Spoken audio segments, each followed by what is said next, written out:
First one already చేసాము, odd number plus odd number, answer is composite number. Second problem already cover చేసాము, answer is composite number 973.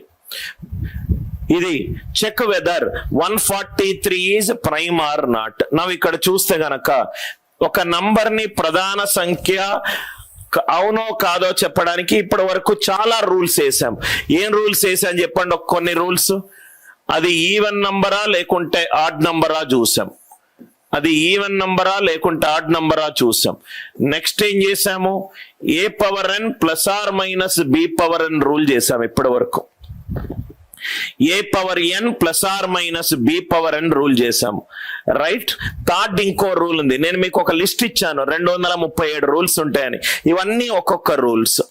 మూడోది square root of the number rule. ఈ number ఏంటంటే route 143 ఉంది, దీని square root కనుక్కోండి. Route 143 it is ఈ root of 143 అనేది root of 144కి దగ్గరగా ఉన్నది. అంటే దీని వాల్యూ 12కి దగ్గరగా ఉన్నది, దీని వాల్యూ 12కి దగ్గరగా ఉన్నది. 12 కంటే తక్కువ ఉన్న అన్ని ప్రధాన సంఖ్యలు రాయండి. 2, 3, 5, 7, 11. 12 కంటే తక్కువ ఉన్న అన్ని ప్రధాన సంఖ్యలు రాయండి. సార్ ఎందుకు ఓన్లీ ప్రైమ్ నంబర్సే రాస్తున్నారు సార్? దానికి ఒక కారణం ఉన్నది. ఆ కారణం నేను ఈ ఎగ్జాంపుల్ చెప్పిన తర్వాత చెప్తాను. Prime numbers less than 12. ఒక నంబర్ ని ప్రధాన సంఖ్య లేకుంటే సంయుక్త సంఖ్య చెప్పాలనుకుంటే దానికి స్క్వేర్ రూట్ వేయండి. చిన్న నంబర్ అయితే వర్తిస్తుంది, 5 డిజిట్లు 6 డిజిట్లు 7 డిజిట్లు ఉంటే ఎక్కువ టైం పడుతుంది. దానికి ఇంకో బెటర్ రూల్ ఉన్నది, 2, 3, 7, 11. ఈ నంబర్ దీంట్లో ఏదైనా నంబర్ తోటి డివైడ్ అవుతుందా చూడండి.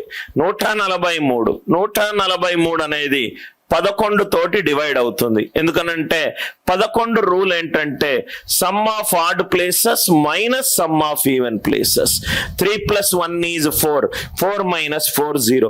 ఇది 11 తోటి డివైడ్ అవుతుంది. కాబట్టి నంబర్ ని ఏమన్నాము, సంయుక్త సంఖ్య అని అన్నాం. ఈ నంబర్ ని ఏమన్నాము, సంయుక్త సంఖ్య అని అన్నాం. సార్ ఫస్ట్ డౌట్, ఇక్కడ మనం